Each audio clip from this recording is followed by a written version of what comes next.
Pearl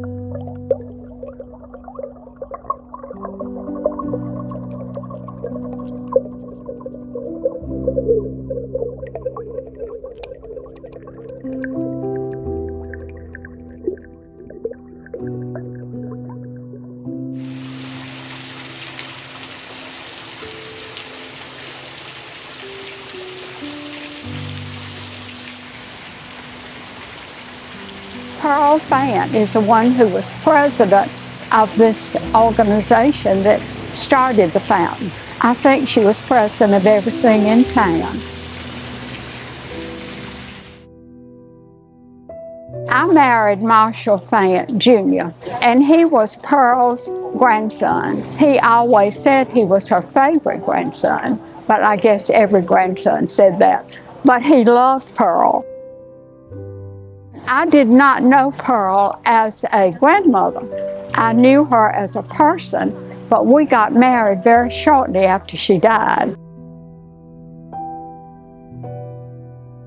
Was it last year or 2 years ago you were given the opportunity to help return the Anderson County fountain back to what it used to be? Last summer we went and de-installed the fountain from the site, but we'd actually been talking with the Anderson County Museum about the fountain since, I think, January 2020, so right before the pandemic got started. We have been hired to come and de-install this lovely fountain belonging to the Anderson County Museum and conserve it. So currently it's in pretty rough shape. You have to do a certain amount of maintenance to keep up any sort of outdoor installations. So that's the work we're doing today. Essentially, our issues were multiple. It's very old at this point, especially for iron that has been exposed to water for so long. Then it had been restored and reconstructed back in the early 2000s. So we had this mixture of really old, more brittle, more fragile iron components with modern metals, so modern steel bolts holding them in place. So we were having to cut through very hard metal around fairly soft metal, all while trying not to damage the original metal of the fountain while still trying to deassemble it. So that element was tricky. You know, it had been restored very thoroughly, and the coating system that they'd applied, as we are also applying, had hid some of the problems that were occurring with the fountain. So we weren't able to tell that it had as much wrong with it before we got there, trying to cut bolts to deinstall the lady who's at the very top holding the lovely vase.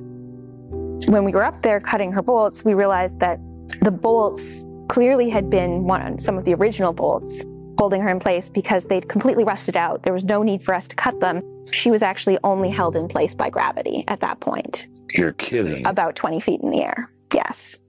But you couldn't tell that from the ground, and you wouldn't have been able to tell it unless you started deconstructing it. So that really told us that every element needed to be taken apart, and all the fasteners that had been used previously needed to be replaced.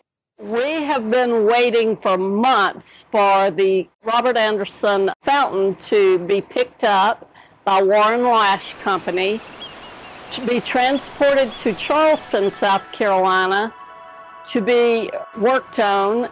It's needed this for a long, long time. The fountain stood in the downtown throughout the 20th century, and then in a state of disrepair, it was dismantled in the 80s, where it stayed in storage for a long time.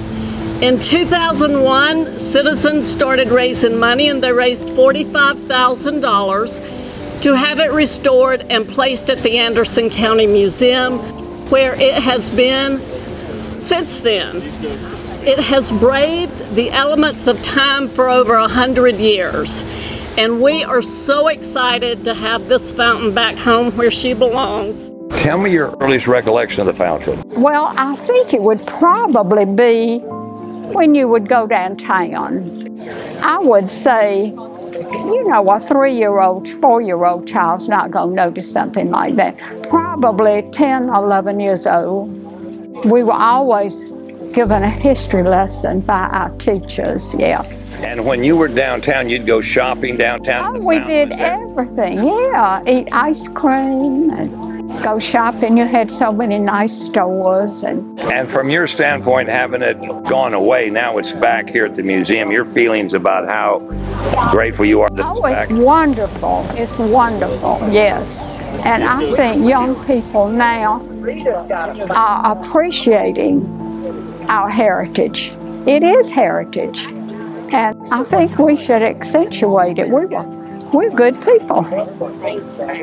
We are. You know, I know that we're proud of the work that they put in 117 years ago to build it, and I hope that what they would say if they were here today is they'd be proud of the legacy that we're trying to carry on for not only this, not only the fountain, but also all the other great work that we're trying to do here as a community to carry on the legacy and the foundation that they laid so many years ago. I'm so glad they moved it back.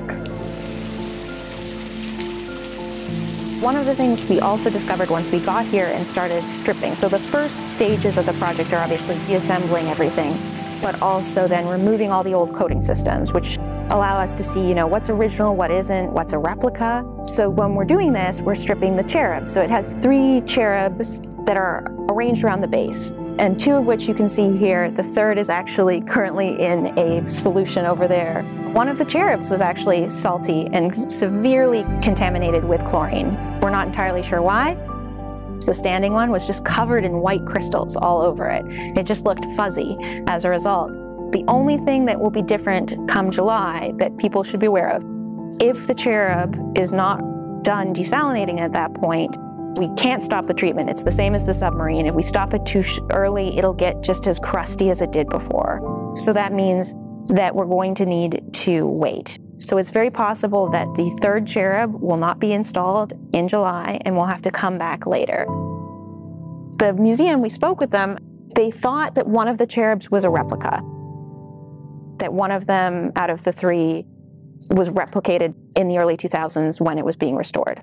When we go to strip them, we discover actually 2 of them are replicas made out of cast aluminum. Only one of them is actually cast zinc in the original. And the actual original cast zinc is the one that's just over here behind the aluminum cherub here. And it's in much worse shape than the aluminum cherubs.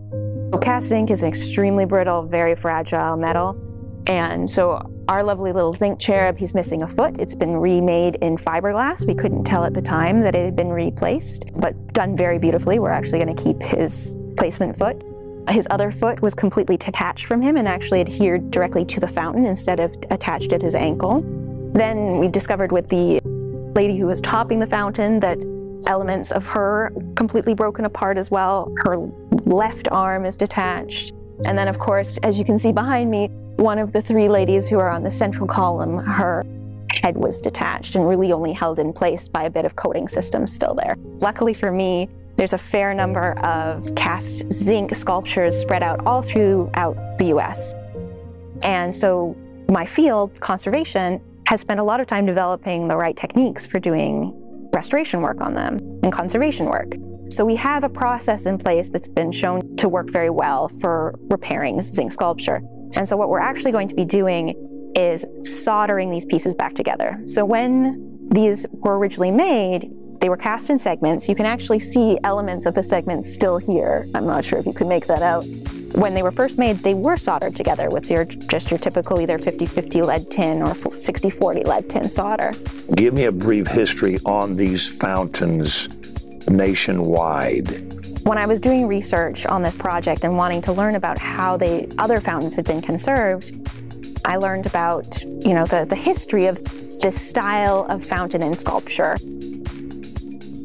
So around the turn of the century, the late 1800s, early 1900s, these big cities were having these beautiful cast bronze sculptures and fountains installed.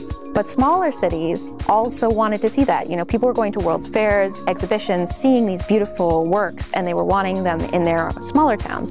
Bronze is an extremely expensive material. What is less expensive is cast zinc and cast iron. So essentially these foundries came up where essentially you could kind of build your own fountain or build your own sculpture. You could order different decorative elements, even from catalogs, and have them shipped. I'm not sure if that's exactly how Anderson County did it, but essentially that's how it works, so that elements of our fountain have names. So the cherubs is actually, I believe it's titled Boys with Swan. And that same grouping of cherubs is found on other fountains around the United States. The other interesting thing about this fountain, which we found evidence of in doing our work, is that it was the first electrified fountain. So it actually had light bulbs all over it when it was first installed. And we have the little holes over the surface. We're having to fill those holes so that they don't become sources of corrosion later. But it is very interesting to see all the different places that they would have run electricity.